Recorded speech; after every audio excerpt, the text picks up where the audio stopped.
Hey everyone, welcome to the show. There was great news out of Ohio yesterday. We pretty much knew it was coming due to a huge early turnout. Republicans took a beat down. They got beat down like the white boys at the Montgomery, Alabama boat dock. I'm just saying. Republicans tried to pull a fast one. They got slapped hard by the voters. So here's the deal. Ohio Republicans decided to hold a special election in the middle of summer. They know historically voter turnout is exceedingly low if they do things like this. And the reason for this surprise special election was to make it more difficult for voters to get a measure placed on a ballot. For 111 years, reportedly, all it took was a simple majority for Ohio residents to pass a ballot measure to try to change the state's constitution if they disagreed with their elected officials, or if they disagreed with the state's laws. Well, Republicans hold a majority in both the state house and the Senate. It has become a very red state. So they scheduled this special election to change the rules from a simple majority to a 60% threshold. They were also trying to change the rules related to how many counties needed to sign ballot petitions.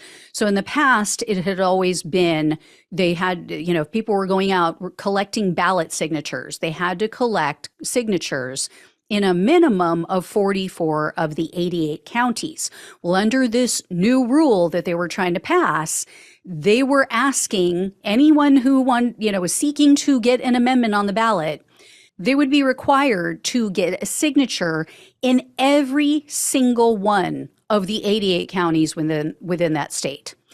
And they did this BS for several reasons. Reason number one, first and foremost, was because the state has very restrictive abortion laws.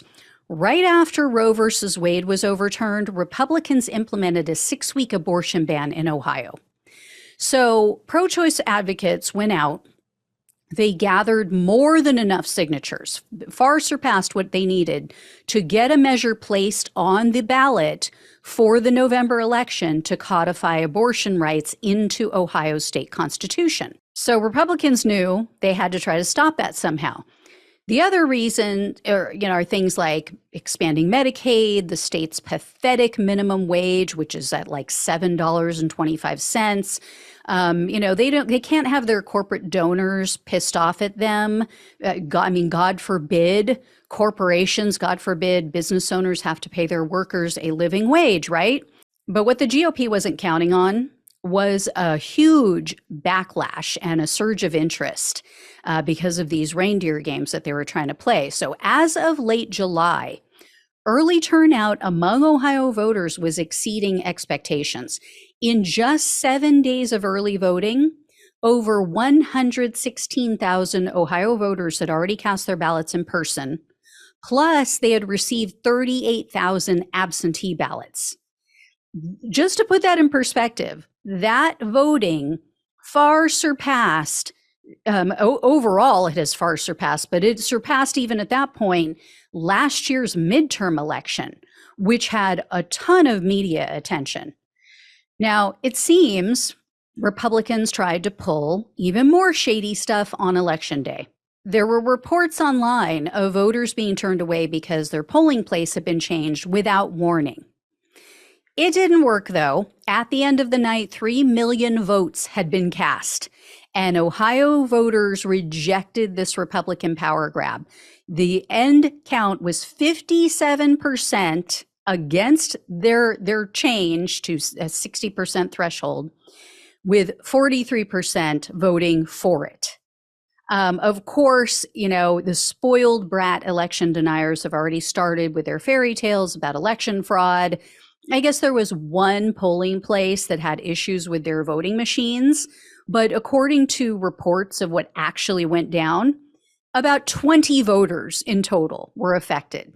And it didn't even happen in a MAGA area. Also, as I mentioned, Republicans control everything in the state, including elections. So it's complete BS, but Carrie Fake, otherwise known as Carrie Lake, she was on Twitter saying, oh, see, this is just like what happened in Arizona. Oh, you mean, Carrie, what didn't happen in Arizona? You mean what all of these courts have told you you have no evidence of happening? Even Steve Bannon knew that this was a telling defeat. He didn't even try to spin this as some sort of conspiracy. In fact, he had an interview with a Catholic priest after all of this. This guy is an anti-choice zealot. And Bannon told him, quote, "You've had 3 in a row. In modern American politics, these are blowouts." Bannon added, quote, "You've had 3 shots. These are not left-wing places, Kansas and Ohio, brother. I mean, you're not going to get more MAGA." He also told the priest that donors might cease funding anti-abortion issues because they see this as a losing proposition. They see it as a drag on the party. So, are Republicans going to finally wake up, finally realize that they screwed the pooch with this Dobbs decision? I doubt it. I really don't think that it's likely. They're not only are they a little slow on the uptake, they want what they want. They are spoiled brats, as I said. They are anti-women.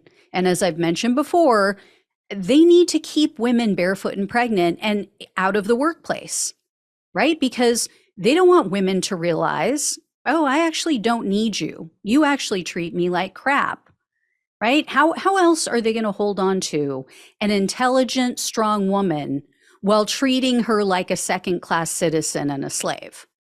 It's not going to happen, and they know it. So anyway, guys, I will let you know when I hear more about all of this good news. But yeah, really great day in Ohio. Thank you, Ohio, from the rest of the country. Maybe it'll wake some people up. I don't know. I'm not going to hold my breath. All right. Thank you guys again so much for watching and listening. Please like, please share, please subscribe, please donate if possible. Links are below in the description box on YouTube and on the podcast. Love you all. Take care. Talk with you soon.